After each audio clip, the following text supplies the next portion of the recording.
Okay, here we are back. He's the Democratic governor of Pennsylvania, Shapiro. He's an MSNBC contributor and the Bulwark's managing editor, Sam Stein, and she is a journalist and author of the book Second Class Batya Ungar-Sargon. Okay. Here are the questions directly from the people. It's like the People Choice Awards, but with questions. First one is for you, Governor. Do Democrats have a problem with courting male voters? How can they win them back? Well, I did see Nancy Pelosi's comment today after the vote and the brouhaha with Schumer was that they should have listened to the women. Are we going to break down on men-woman thing now in the Democratic Party? I don't think we should. I think it's about giving everybody the freedom to chart their own course, the opportunity to succeed, lifting everybody up, not trying to create others, not trying to slice and dice the electorate. I'll tell you the first thing I did, Bill, when and that goes racially, too? I think it's for everybody, absolutely. First thing I did when I was governor, literally after taking the oath of office, I signed my first executive order doing away with the college degree requirement for 92% I love that. I had done bits on that myself. Because I want people to have a shot. And then we followed that up by increasing our VOTEC budget in high schools by 50%. And get this, 81 new apprenticeship programs, everything from dairy herd management to welding. And we've got 12,400 new Pennsylvanians going through apprenticeships. We don't care if you're male, female, black, white, doesn't matter. We want you to have opportunity in Pennsylvania. We want to lift everybody up.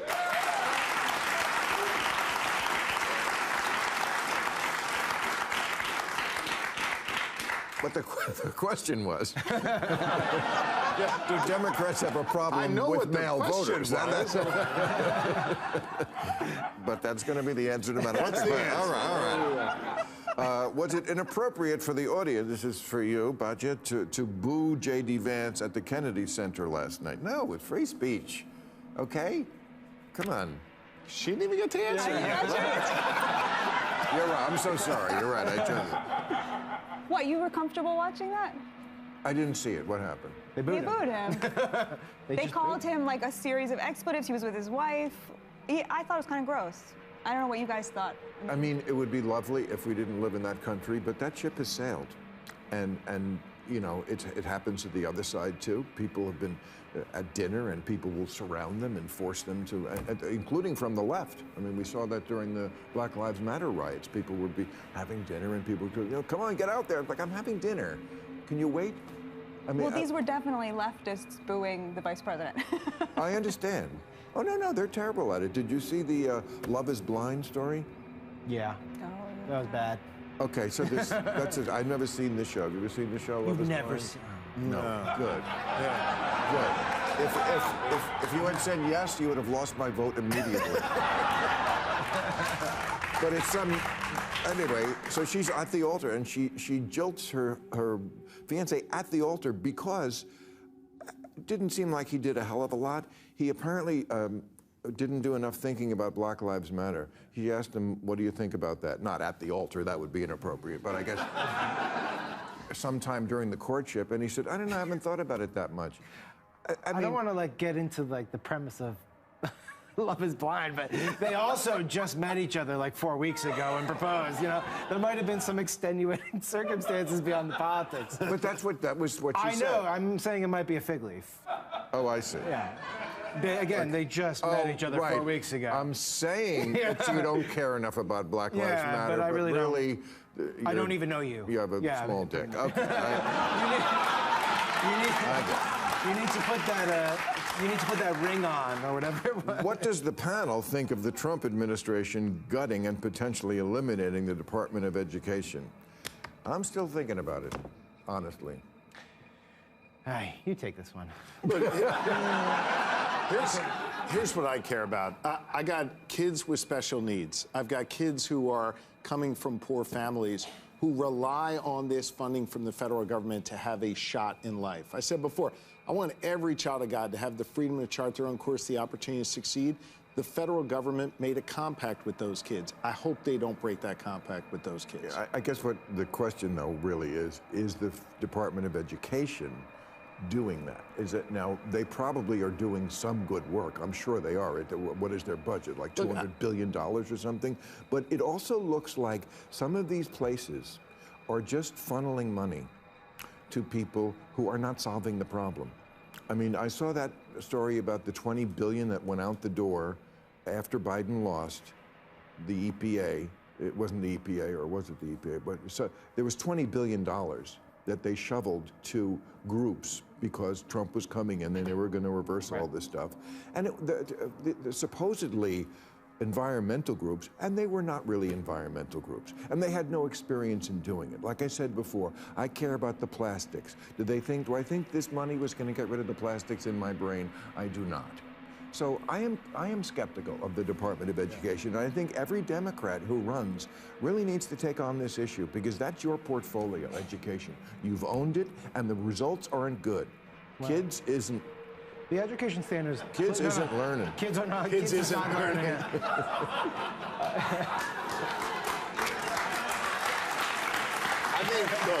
I think through all this, I'm sorry, Sam. I will say it's clear that our education achievements are not where they need to be, right? Like, we look at any comparison to any other country, we're just not keeping up. The question is, absent that funding, would it be worse, right? We don't know. This money, if it can get funneled back into the states, I'm assuming there are some Democrats who say, good, keep the top lines at where they are, and we can use it to our benefits. But this money was also used to set education standards, to study how to do better curriculums, to figure out how to recruit teachers in a comprehensive, thorough way. And so I don't know every program that they are cutting right now, but the idea that there won't be any adverse consequences seems not logical. Of course not, because that's what they do. They blow everything up first. That's what I don't get about this. I think they're going about it wrong. First off, I think it's important that we support the American people, not the American institutions. You are right that there is waste, there is fraud, there is abuse in these institutions. It should be rooted out. It's one of the reasons why, when I was a county executive of Pennsylvania's third largest county, we did zero-based budgeting. We didn't go in with a hatchet. We literally went in and said, your budget's zero. Build it up to where it needs to be. And you know what happened? Some agencies were reduced. Some agencies got a lot more because it was mission-driven. I think we've got to focus on meeting the mission, meeting the goals, and then driving the funding out to meet those goals.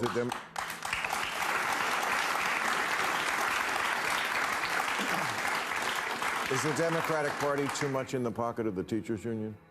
No, I think the Democratic Party cares deeply about making sure these children get a shot in life. I certainly care about that. And I'm not suggesting that everything the Department of Education does is wise. I'm talking about unions now, the teachers union, because I think, like, during COVID, didn't the teachers union keep the schools closed way too long? Look, we partnered with our teachers unions in Pennsylvania to increase the number of teachers we have in the classrooms, to reduce class sizes, and to improve outcomes for kids. I think there's ways to work with the teachers unions to make progress for our children. Okay, what does the panel think of Trump speaking at the DOJ, that's the Department of Justice, a rare move for a president, where he reiterated his call for retribution against his political enemies? I don't like it. I mean, jail talk. It was crazy. Not a big fan. Yeah. Not a big fan of lock her up and everything that came after it, and anybody I don't like, and 60 Minutes has got to go to jail, and you know, this one was really wild, and I say that having watched hundreds of these speeches, but to go to the Department of Justice, which is fairly unprecedented, not totally unprecedented, I mean, people go there, but to give a political speech like that at the DOJ and to say, I'm the chief law enforcement officer of this country, I'm going to prosecute my enemies, CNN and MSNBC should be illegal, and then tell two random stories about Bobby Knight. Like, it was just, I mean, it did. He was like, just went on these asides about Bobby Knight, and you're sitting there like, what is going on? And then he realized this is the president. But I was troubled by it because obviously he looks at the Department of Justice as his personal law enforcement agency, and that's not what it is.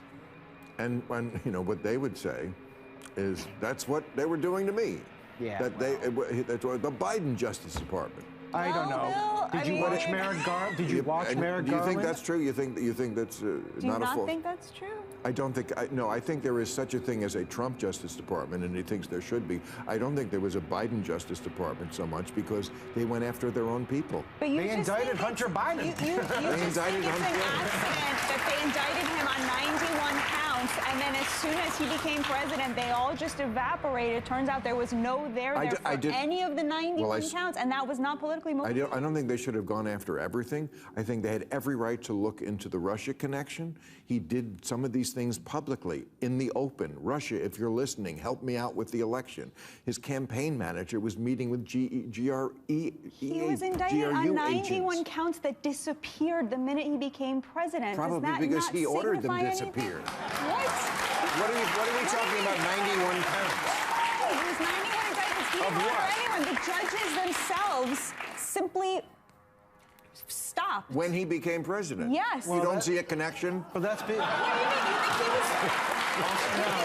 Judge Cannon was taking orders from him? Do I think judges are taking orders? No, I they think disappeared because there's a statute that says a sitting president cannot be prosecuted. No, Right. they No, that's what it is. No, that that's is what not it is. true at all. Yes, that's what the Supreme Court Well, you ruled. are an attorney general of a state. You probably have. I mean, look, I didn't see the president's comments today, and I think this is obviously. I hear the different opinions. Here's what I'll tell you. I'm a twice elected attorney general of Pennsylvania. You have the power when you're a prosecutor to take away someone's liberty, take away someone's freedom, ruin their reputation and their careers.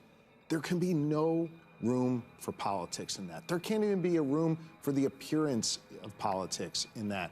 That's what worries me when anyone, Democrat or Republican, injects politics into prosecution. That's a dangerous thing for this So, Governor, country. does that mean you think that did happen under the last administration?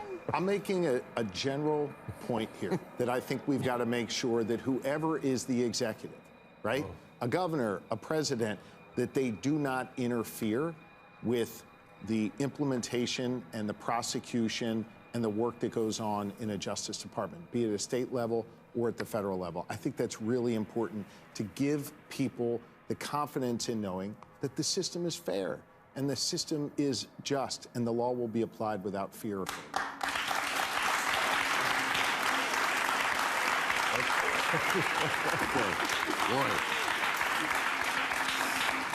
It's only March of 2025. You're going to get exhausted. All right, one last hard-hitting question for you. For Governor Shapiro, who would win in a fight between the Philly fanatic and Gritty? I don't know who even Gritty is. Who's Gritty? Shit, that's a tough call. That's the hardest question you've asked me so far.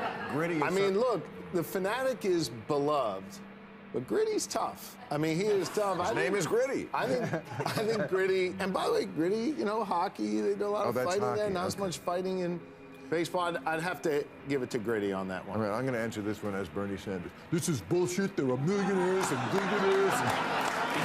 Thank you very much.